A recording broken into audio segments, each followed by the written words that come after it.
बिस्मिल्लाहिर्रहमानिर्रहीम। अस्सलाम वालेकुम नादरीन, आप यूट्यूब चैनल देख रहे हैं। मैं इमरान खान हूँ। जिस वक्त मैं ये वीलॉग रिकॉर्ड कर रहा हूँ तो इसके चंद घंटों के बाद अलकादर यूनिवर्सिटी वाला जो केस है उसका फैसला सुनाया जाएगा।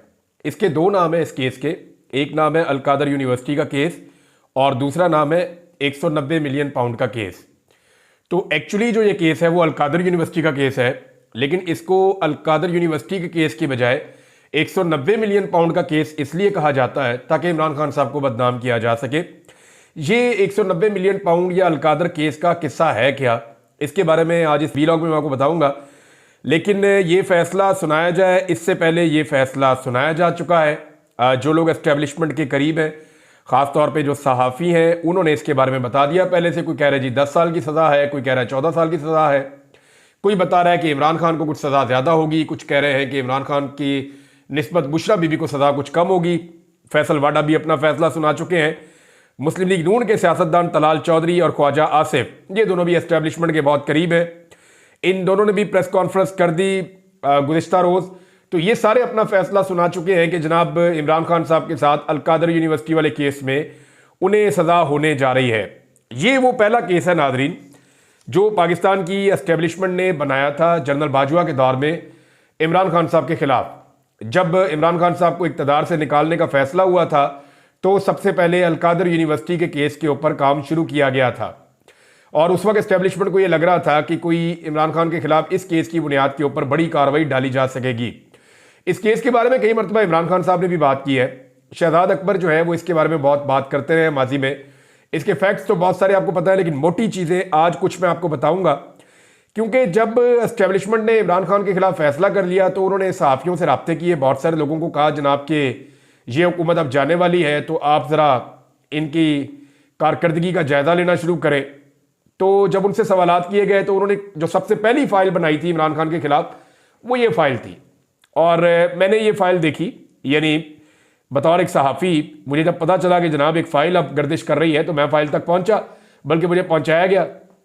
और जब मैंने जाके ये फ़ाइल देखी तो मैंने चंद सवालात किए और पहले ही दिन उन सवालात के नतीजे में वो ऑफिसर्स बेचारे चुप रह गए, उनके पास जवाब ही कोई नहीं था। तो मुझे और बहुत सारे और सहाफ़ियों को ये इन्फॉर्मेशन दी गई, जैसे कि अभी भी इन्फॉर्मेशन आती है मेरे पास, तो आज दिन तक आती है इन्फॉर्मेशन और मैं उसको वेरीफाई करता हूँ, चेक करता हूँ, तो जो ठीक लगती है उसके ऊपर हम बात करते हैं। बाद औक़ात गलत इन्फॉर्मेशन आती है, जैसे कि ये इन्फॉर्मेशन थी। जब इस केस को मैंने पढ़ा तो पढ़ने के बाद मैंने 4 सवालात पूछे थे उस वक्त जो ऑफिसर था उससे। मैंने कहा जी आपने इसको पढ़ा है? उसने कहा जी बिल्कुल मैंने इसको पढ़ा है। मैंने कहा जी मेरे 4 सवाल है कि इसमें सबसे पहले मुझे ये बताएं कि इमरान खान को मिला क्या। तो इसका उनके पास कोई जवाब नहीं था। दूसरा मैंने पूछा कि ये पैसा इस वक्त कहां पर है, तो उन्होंने कहा जी सुप्रीम कोर्ट के अकाउंट में है। तीसरा मैंने उनसे पूछा कि क्या बुशरा बीबी या इमरान खान के दस्तखतों से या उनके अकाउंट्स में कोई पैसा आया, कोई ट्रांजैक्शन हुई उनके पास, तो इसका भी उनके पास कोई जवाब नहीं था। उन्होंने कहा जी ऐसा कुछ नहीं हुआ। एक सवाल मैंने और किया था, तो मैंने उनसे 4 सवालात पूछे, तो उन चारों सवालों के उनके पास जवाब नहीं थे। तो जब मैंने इमरान खान साहब को इसको पढ़ने के बाद केस को सवालनामा भिजवाने के लिए रब्ता किया तो उन्होंने कहा जी आ जाए, आके पूछ लें आपने जो पूछना है। तो तब इमरान खान साहब ने इस केस के बारे में मुझे कुछ चीज़ें बताई थी और उन्होंने पाकिस्तान के बहुत सारे और लोगों को, मीडिया को भी उन्होंने ओपनली बताया कि एक्चुअली ये केस था क्या। एक्चुअली इस 2 चीज़ों को जोड़ा जाता है। एक, इमरान खान साहब ने बनाई एक यूनिवर्सिटी अलकादर यूनिवर्सिटी जहां पे बच्चे तालीम हासिल कर रहे हैं, और दूसरा केस है कि मलिक रियाज का एक पैसा पड़ा हुआ था बरतानिया में, वो पैसा पाकिस्तान वापस आया। तो इन दोनों केसों को जोड़ा जाता है। क्या इन्हें जोड़ा जा सकता है या नहीं, तो जरा टाइमलाइन को आपको देखना पड़ेगा। बकौल इमरान खान साहब के, ये इमरान खान साहब ने सीरत नबी पर रिसर्च के लिए एक अलकादर यूनिवर्सिटी बनाने का फैसला किया जहां पे जदीद उलूम भी पढ़ाए जाएंगे। ये यूनिवर्सिटी इस वक्त बनी हुई है और यहां पे जो है वो बच्चे तालीम हासिल कर रहे हैं। इस यूनिवर्सिटी के लिए मलिक रियाज ने जो है वो स्पॉन्सर किया, उन्होंने ज़मीन वगैरह भी दी। बहुत सारे और इन्वेस्टर्स हैं जिन्होंने उसके अंदर इन्वेस्ट किया। बहुत सारे लोगों ने उसके अंदर जो है वो चंदा दिया, जो लोग देते हैं चैरिटीज़ वगैरह। तो वो जब पैसा इकट्ठा हुआ तो फिर उसका इफ्तिताह हुआ। अच्छा, ये जो ज़मीन दी गई ना, मलिक रियाज ने ज़मीन दी थी, ये 2018 में दी थी। 2018 याद रखिएगा, 2018 के इख्तिताम पे ये ज़मीन मलिक रियाज ने दी थी और मई 2019 में इसका इफ्तिताह हो गया था। मई 2019 में इफ्तिताह हुआ तो जून, जुलाई, अगस्त, सितंबर, अक्टूबर, नवंबर, दिसंबर, इसके इफ्तिताह के 7 महीने के बाद एक काबीना के सामने एक मैटर आता है जिसमें बताया जाता है कि बर्तानिया की एक नेशनल क्राइम एजेंसी है, उसने वहां पे कोई मशकूक ट्रांजैक्शन पकड़ी है और उसकी बुनियाद के ऊपर मलिक रियाज के साथ, क्योंकि पैसा जो है मलिक रियाज के बेटे हैं और मलिक रियाज का बेटा अली रियाज उनका नाम है, उनके नाम के ऊपर जनाब वहां पे एक कंपनी है और वो जो कंपनी है अल्टीमेट होल्डिंग उसका नाम है।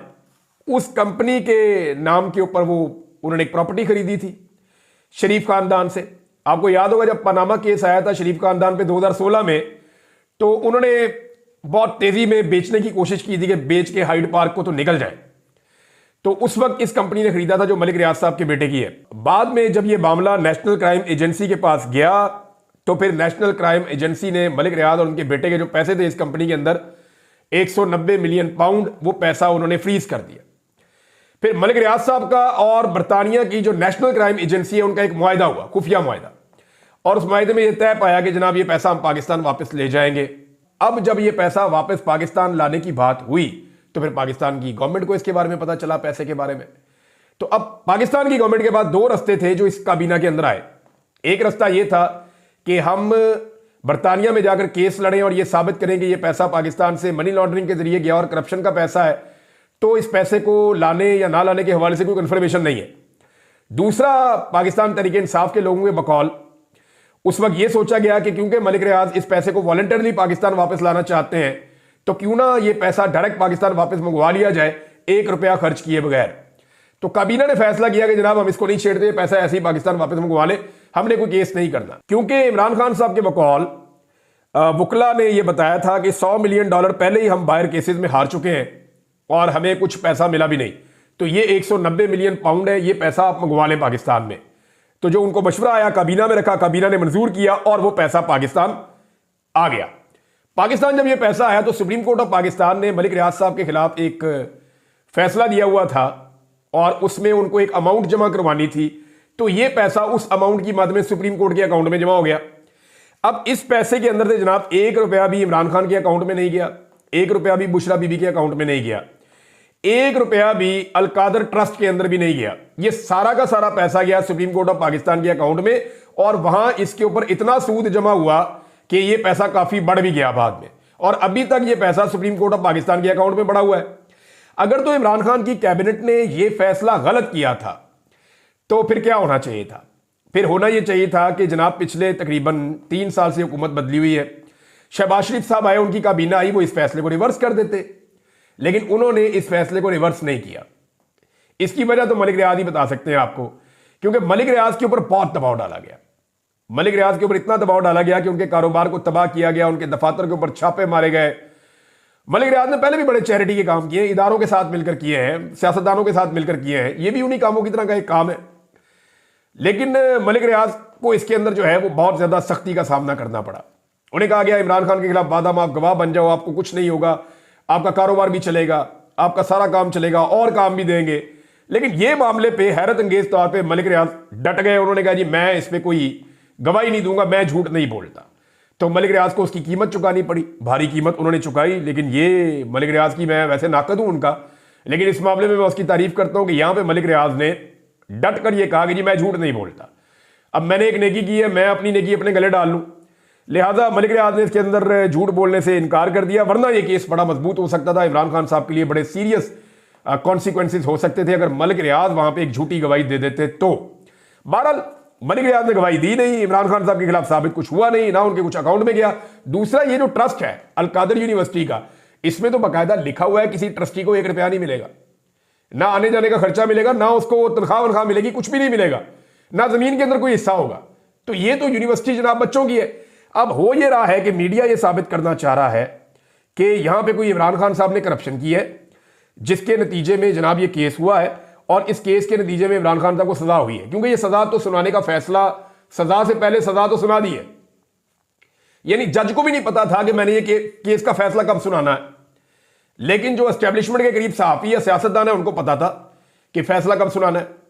यानी पहले ये फैसला दिसंबर में सुनाना था 23 तारीख को, तो जो एस्टेब्लिशमेंट के लोग हैं उन्होंने कहा जी नहीं अभी नहीं आएगा। तो जज को नहीं पता था, एस्टेब्लिशमेंट के लोगों को पता था, फिर फैसला नहीं आया। फिर ये फैसला जनवरी में आना था 6 तारीख को, फिर नहीं आया। लेकिन जज साहब को और उनके अमले को बाद में पता चला, एस्टेब्लिशमेंट के करीबी सहाफियों को पहले पता चल गया। अब एस्टेब्लिशमेंट के करीबी सहाफी कह रहे हैं जी फैसला इमरान खान के खिलाफ आ जाएगा। हो सकता है इमरान खान के खिलाफ आ जाए, लेकिन मुझे तो बहुत हैरत होगी अगर यह फैसला इमरान खान के हक में आ गया, क्योंकि इमरान खान को आखिरी वक्त तक इस फैसले से ब्लैकमेल करने की कोशिश की गई है। लेकिन देखते हैं कि इमरान खान साहब जो है वो इस फैसले के बाद क्या रद्द-ए-अमल देते हैं। फिलहाल तो वो इस पे ब्लैकमेल नहीं हुए, उन्होंने अपना मौक़िफ़ वही रखा जो उनका पहले दिन से था। यानी ये जो आखिरी मुलाकात कल के दिन में उनकी हुई है, एतवार वाले दिन जेल खोली गई। अब आप इमरान खान की ताकत का अंदाजा कर लें कि वो एतवार को भी जेल खुलवा लेता है और एतवार को जेल खोलनी पड़ जाती है, लेकिन इमरान खान साहब ने अपना मौक़िफ़ नहीं बदला। तो असाब की इस लड़ाई में इमरान खान साहब को शिकस्त देना बहुत मुश्किल है। अब पाकिस्तान का मीडिया जो है उसकी ड्यूटी यह है कि साबित करो या प्रोपेगेंडा करो किसी तरह भी कि जनाब जैसे नवाज शरीफ के खिलाफ फैसला आया था वैसे ही इमरान खान के खिलाफ फैसला आ गया। अगर इमरान खान के साथ ज्यादती हो रही है तो फिर नवाज शरीफ के साथ भी ज्यादती हो रही थी। अगर ये अलकादर यूनिवर्सिटी है तो वहां पे नवाज शरीफ का जो लंदन का अपार्टमेंट है या वो जो बहुत बड़ा महल है हाइड पार्क का, वो भी ऐसे ही केस है। तो जनाब मैं कुछ चीजें आपके सामने रख देता हूं इस हवाले से, इससे पहले कि मीडिया प्रोपेगेंडा करे। ये मैं आपके सामने रखने वाला हूं कि नवाज शरीफ का जो अमल था और इमरान खान का जो अमल है उसमें फर्क क्या है। नवाज शरीफ ने जाती जागीर जाती प्रॉपर्टी बनाई, इमरान खान साहब ने यूनिवर्सिटी बनाई, यानी दोनों केसों में फर्क है। वो नवाज शरीफ के बच्चों के नाम पे है, ये इमरान खान साहब ने कौम के बच्चों के नाम पर किया है। वहां पे आज भी महल्लाती साजिशें होती हैं, लंदन प्लान होता है, इस तरह की चीजें होती हैं। और यहां पे अलकादर यूनिवर्सिटी में सीरतुन नबी पढ़ाई जाती है। वहां सिर्फ मखसूस किस्म की एलीट दाखिल हो सकती है शरीफ खानदान को मिलने के लिए, और यहां जो है वो गरीबों के बच्चे जाकर पढ़ते हैं। ये जो है नस्ल दर नस्ल शरीफ खानदान के पास रहेगी और ये प्रॉपर्टी इनके बच्चों को जाएगी। जबकि अलकादर यूनिवर्सिटी की जो प्रॉपर्टी है उसकी मलकियत अब एक ट्रस्ट के पास है जो हमेशा ऐसे ही रहेगी और ये हमेशा कौम के बच्चों के पास जाएगी। अगर आप हाइड पार्क की वीडियोस देखें तो पाकिस्तानियों को अफसोस होता है कि ये हमारा पैसा ये कहां चला गया, इसका मनी ट्रेल नहीं है आज तक। लेकिन अगर आप वीडियोस देखें अलकादर यूनिवर्सिटी की तो आपको फख्र होता है। और अलकादर यूनिवर्सिटी की वीडियोस बनाकर प्रोपेगेंडा भी नहीं किया जा सकता। क्या दिखाएंगे, कौम के बच्चे वहां पे पढ़ रहे हैं, ये इमरान खान ने करप्शन की है कि वहां पे सीरतुन नबी पढ़ाई जा रही है बच्चों को। आज तक जो हाइड पार्क है उसकी मनी ट्रेल सामने नहीं आ सकी, जबकि पूरी ऑडिट रिपोर्ट अलकादर यूनिवर्सिटी की इस वक्त मौजूद है नैब के पास और उसमें वो कोई गलती नहीं निकाल सके। पाकिस्तान ये आज भी नवाज शरीफ के लंदन फ्लैट्स का जो है वो हिसाब किताब मांगते हैं, लेकिन यानी पाकिस्तानी पूछते हैं हमारे पैसे वहां कैसे गए, लेकिन अलकादर यूनिवर्सिटी को आज भी पाकिस्तानी पैसे देते हैं ताकि यूनिवर्सिटी चले और यहां पे बच्चे पढ़ें। तो मीडिया इससे पहले कि साबित करने की कोशिश करे दोनों एक जैसे, दोनों केस एक जैसे कोई नहीं है। मियां साहब ने अपने बच्चों की जायदाद बनाई है, मियां साहब के पास उसका कोई हिसाब किताब नहीं है। इमरान खान ने कौम के बच्चों के लिए यूनिवर्सिटी बनाई है और इमरान खान के पास उसकी एक एक रसीद और ऑडिट मौजूद है और उसके अंदर कोई गलती नहीं निकाल सके। केस वो ये बनाते हैं कि क्योंकि मलिक रियाज को एक सहूलत दी गई थी कि वो अपना पैसा जो नेशनल क्राइम एजेंसी के साथ उसने मुआहदा किया खुफिया, उसके नतीजे में वो अपना पैसा पाकिस्तान ला के सुप्रीम कोर्ट ऑफ पाकिस्तान के फैसले के मुताबिक वो वहां पैसा जमा करवा दे सुप्रीम कोर्ट के अकाउंट में। गया तो गवर्नमेंट के अकाउंट में ना, सुप्रीम कोर्ट गवर्नमेंट की है तो वो तो गया गवर्नमेंट के अकाउंट में गया। अब अगर तो वो फैसला गलत था तो शहबाज शरीफ साहब आके उसको बदल देते। अब तक 3 साल हो गए, किसी कैबिनेट ने उसको बदलने की जरूरत नहीं की। या तो उस फैसले को रिवर्स करते और वो ये कहते कि सुप्रीम कोर्ट ऑफ पाकिस्तान से वो पैसा निकालो और निकालकर स्टेट बैंक ऑफ पाकिस्तान में डालो। आज तक वो वाला काम भी नहीं किया। तो क्या इसमें अकेला इमरान खान कसूरवार होगा? काबीना के एक फैसले की जिम्मेदारी अकेले वजीर आजम पे कैसे आ सकती है? एक बड़ा सवाल है, इसका जवाब किसी के पास नहीं है। दूसरा यह है कि क्या मलिक रियाज साहब जो है उनके बगैर इमरान खान साहब को आप फिक्स कर सकते हैं? वो भी आप नहीं कर सकते।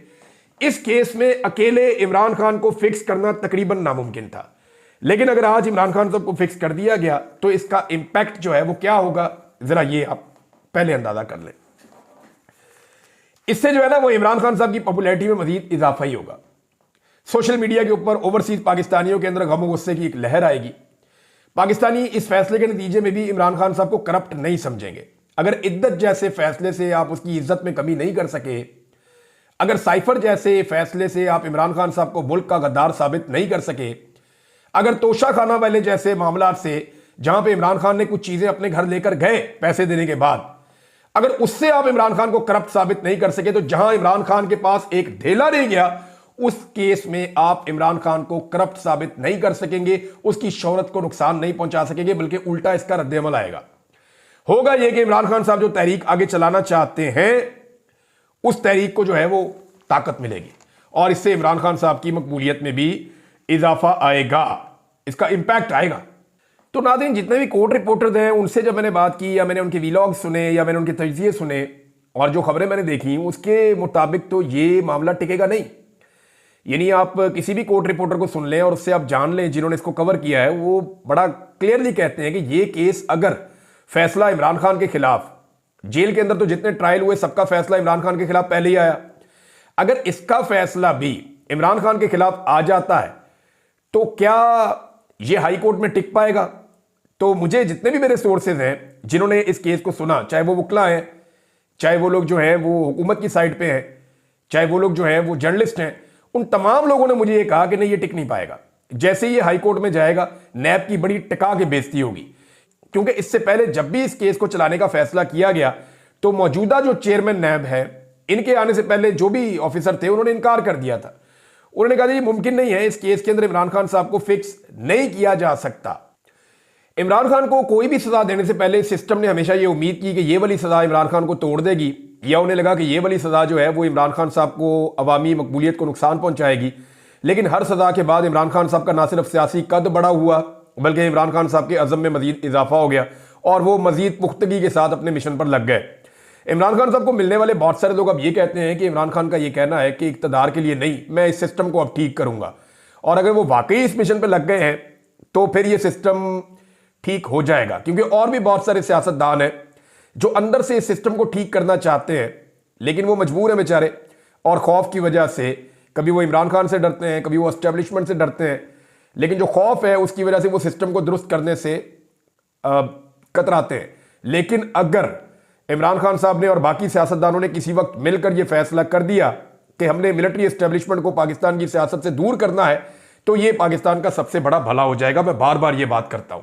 नाज़रीन, दूसरी जानिब एक रिपोर्ट यह है कि ओवरसीज पाकिस्तानियों से लगातार राब्ते किए जा रहे हैं। जितना भी अमला है फॉरेन ऑफिस का, वो और जितने भी वहाँ एम्बेसीज हैं, वो लोग पूरा जोर लगा रहे हैं और कोशिश कर रहे हैं कि जो एक्टिविटीज़ जनवरी के महीने में मिड के बाद से लेके आखिर तक होने वाली है, उनको किसी तरह रोका जाए।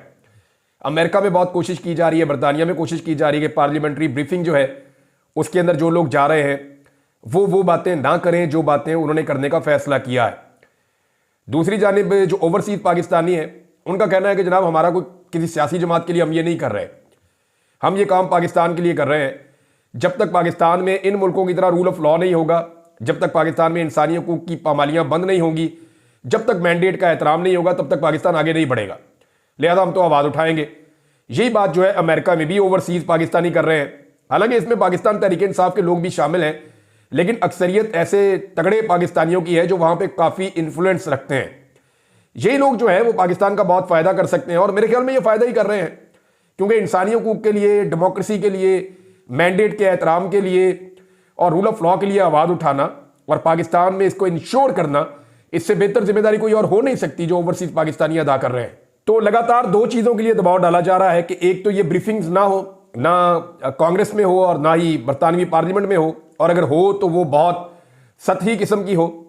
और नंबर दो, पाकिस्तान पूरी कोशिश कर रहा है कि जो बाइंडिंग रेजोल्यूशन आ रही है अमेरिका में, कांग्रेस में, उसको अवॉइड किया जाए, क्योंकि अगर वो आ गई और सख्त नौयत की आ गई तो उसके बाद जो है वो पाकिस्तान में जो हुक्मरान तबका है, या इस वक्त जो एक पॉलिटिकल एलीट है, या वो एलीट है जिसने कैप्चर किया हुआ पूरे निज़ाम को, उनके लिए बड़े सीरियस इश्यूज हो जाएंगे। अब तक के लिए इतना ही। अपना ख्याल रखिएगा, अपने चैनल का भी। अल्लाह हाफ़िज़।